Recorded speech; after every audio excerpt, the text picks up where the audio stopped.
Olá pessoal, agora vamos para o nosso vídeo número 15, nosso penúltimo vídeo diário. Falaremos agora sobre receitas de contratos com clientes. IFRS 15, equivalente ao pronunciamento contábil número 47. Bom, primeiramente cabe ressaltar que esse pronunciamento técnico, ele é uma junção dos dois pronunciamentos que se referiam a receitas. O pronunciamento 17, que eram contratos de construção, e o pronunciamento contábil número 30, que equivale às receitas, de uma maneira geral. Então o CPC 47 ele tem o objetivo de mostrar os procedimentos de reconhecimento e mensuração de receitas de contratos com clientes, sejam eles qual for. Tá? E primeiramente cabe ressaltar que, quando eu falo de contrato, o contrato é um acordo entre duas ou mais partes, que aí eu avalio os direitos, deveres e obrigações de cada parte. E o cliente é a pessoa física ou jurídica que contrata com a entidade ou o fornecimento de bens ou a prestação de serviços. Ou seja, ou o cliente contrata uma prestação de serviços ou contrata bens, ou seja, aquisição de bens, mercadorias, de produtos, de insumos, enfim. Bom, então o que acontece aqui? De uma maneira geral, a empresa só pode reconhecer como receita quando ela transfere a esse cliente o total controle, seja do bem, seja do serviço prestado. Ou seja, então, se eu não tiver o controle do bem ou do serviço prestado na mão do meu cliente, eu não posso considerar isso como receita ainda. Isso vai ser considerado um passivo. Perfeito? Ou seja, o que significa isso? Olha, eu tenho um adiantamento de caixa por uma futura prestação de serviços. O serviço não foi prestado ainda. Ou seja, então, como não houve a transferência de controle do serviço prestado para o cliente, eu não posso reconhecer como receita. Eu preciso reconhecer como um passivo. Eu tenho uma obrigação de prestar serviço para aquele cliente. Maravilha? Agora, o mais importante desse pronunciamento contábil é que para reconhecer receitas, eu tenho que identificar 5 passos. São 5 passos para eu reconhecer a receita. Claro que, conforme a gente vai falando aqui, vocês vão acabar visualizando, professor, mas na minha transação eu não consigo identificar isso separadamente. Na maioria das vezes, principalmente na compra de mercadorias, de bens, esses 5 passos eles serão praticamente juntos, eles são realizados conjuntamente. Agora, em prestação de serviços, pode ser que eu precise identificar individualmente esses 5 passos. O primeiro passo é identificar o contrato, ou seja, no contrato eu vou identificar quem é o cliente e quem é o fornecedor aí de bens e serviços. Ou seja, os deveres de cada um, as obrigações de cada um. Segundo passo é identificar a obrigação de performance desse contrato. Ou seja, nesse contrato eu estou oferecendo apenas o fornecimento de bens, eu estou oferecendo apenas prestação de serviços, ou estou oferecendo os dois.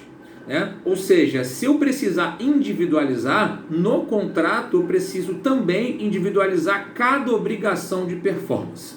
Até no serviço, quais serviços serão prestados?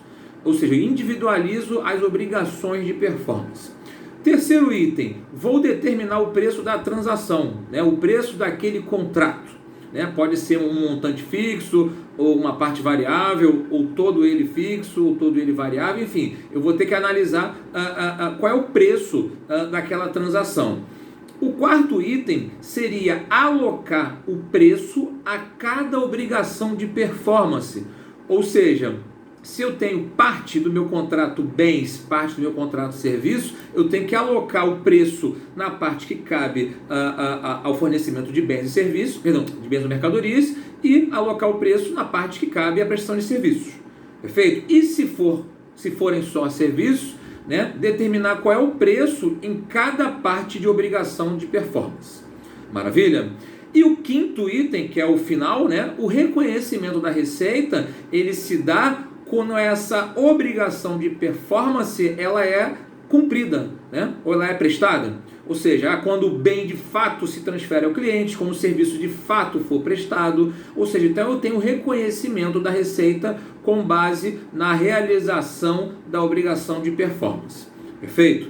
Então isso fica muito detalhado quando eu falo de contrato de prestação de serviços, que eu posso individualizar cada etapa da minha prestação de serviço. Então, vou reconhecendo a receita conforme as minhas obrigações de performance forem sendo realizadas. Maravilha? E algumas outras características do contrato de receitas, né, são o seguinte: garantias. Né? Por exemplo, eu comprei uma televisão, por exemplo, né? Não contratei uma garantia adicional. Perfeito? Então a garantia que vem na televisão é a garantia embutida do fornecedor. Então essa garantia, na verdade, ela não é considerada uma receita à parte. Ou seja, eu tenho a receita da venda daquele produto, né? E essa garantia que o fornecedor vier a dar, ela vai estar em provisões, né? Como nós comentamos lá no CPC 25. Porque ela não é uma obrigação de performance adicional. Agora, se eu contratar uma garantia adicional, esse valor adicional ele é considerado uma obrigação de performance individual. Então ela precisaria ser identificada e reconhecida como uma receita adicional, uma receita fora do produto que foi vendido inicialmente. Maravilha aqui, gente? E para fechar esse assunto, eu tenho uma situação que é o seguinte: existem muitos contratos, né, de receitas que me permitem devoluções. Né, estão em contratos, né, possibilidades de devoluções de mercadorias, devoluções de produtos. Então, com base no histórico, com base numa estatística, com base numa situação de mercado, eu precisaria analisar ali qual é a parte que eu tenho certeza que não vai voltar, né, porque eu só posso reconhecer um percentual relativo a esse percentual que eu tenho certeza que não vai ser sujeito a devoluções. Por quê? Porque se é sujeito a devolução, eu tenho que considerar inicialmente um passivo de devolução, um passivo de reembolso, enquanto esse contrato se perdurar. Tá? Se o contrato finalizou e eu não precisei devolver, né, parte dessas mercadorias, eu vou dar baixa desse passivo de reembolso ou passivo de devolução e vou reconhecer a receita equivalente. Perfeito? Então fiquem aí atentos a essas dicas de receitas, tá? E vamos finalizar esse vídeo agora. Não esqueçam aí de curtir, compartilhar, comentar. E vamos para o nosso último vídeo diário, que é falar sobre instrumentos financeiros. Então espero por vocês já já.